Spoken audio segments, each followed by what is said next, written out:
You ready? Now, it's tough to see. We can't really see like the whitish layers, but if we go just internal to the visceral tunica vaginalis, right? Then the next layer that you come to is supposed to be this white, really dense fibrous connective tissue, which is covering the testis itself. And that dense white connective tissue, because it's white and because it's a covering like a tunic, is known as the tunica albuginea. Okay? If I pull this off, then you can kind of tell, right? This isn't the tunica albuginea. Okay? This is actually internal structure of the testis. But can you see that they're trying to represent a white layer all around the outside? Okay? And if we look at this one, same thing. They're trying to represent a whitish layer around the outside. Okay? So that whitish layer around the outside is the tunica albuginea. Right? Now, there is also another tunica albuginea, which is not part of the testis. It's associated with the penis. And so what we have is, we're going to jump ahead to the penis for just a second. This is the corpus cavernosum. This kind of whitish, grayish layer that we're seeing right here is corpus cavernosum. And there's a corpus cavernosum on the right and a corpus cavernosum on the left. And they are bound together and held together, which we're not really seeing very well in this, representation, by another dense fibrous connective tissue, which is again white in color. So we also call that the tunica albuginea. So there are two versions of tunica albuginea, one around the testis, one around the corpora cavernosa of the penis.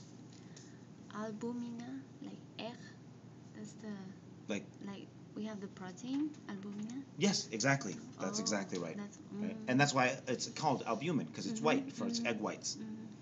The testis, if we go back to this version of the model, the testis has associated structures, and one of them is this kind of, I don't even know what to call it, this little C-shaped or weird thing that's sitting on top of the testis.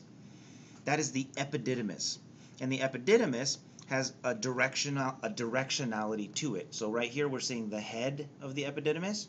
We get to the body of the epididymis, and then hidden inside of the scrotum here should be the tail of the epididymis. We're not seeing it, it's still inside there. Tail of the epididymis. When it gets to the tail, the epididymis will then turn around, and then it will become the ductus deferens. So this is the ductus deferens coming off of the tail of the epididymis, leading all the way up. It goes through the inguinal canal. It crosses over the ureter right here. So here's the ductus deferens crossing over the ureter, and then eventually the ductus deferens will come to a part where it is expanded, where it forms a little expansion right here. That is the ampulla of the ductus deferens, which is located on the posterior aspect of the urinary bladder. Right? Now, if we're following the ductus deferens all the way until it reaches the posterior aspect of the bladder, we'll notice that right next to the ampulla there is this lumpy mass right here. That kind of lumpy mass represents the seminal vesicle. You can also call it a vesicular gland. And that seminal vesicle is an accessory sex gland. Okay, we'll talk more about function of it later, but it's secreting things like sugars like fructose for the sperm to survive, different kinds of fluids, right? They like sugar. Exactly. If we look at the inside, right, we're going to see this is a urinary bladder. Okay, this is a urinary bladder right here. We can see all the rugae on the inside. We can't really, it's not showing a good representation of the trigon, okay, but we can see here's a urethra. Here's a urethra. This is the prostate, and if we look at it from the outside, that reddish looking structure right there, that's a prostate gland, okay, on the inferior surface of the urinary bladder.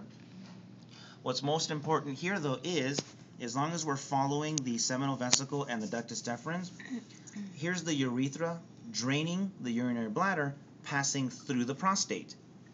As the urethra is passing through the prostate, it's joined by what's known as, this right here is the ejaculatory duct.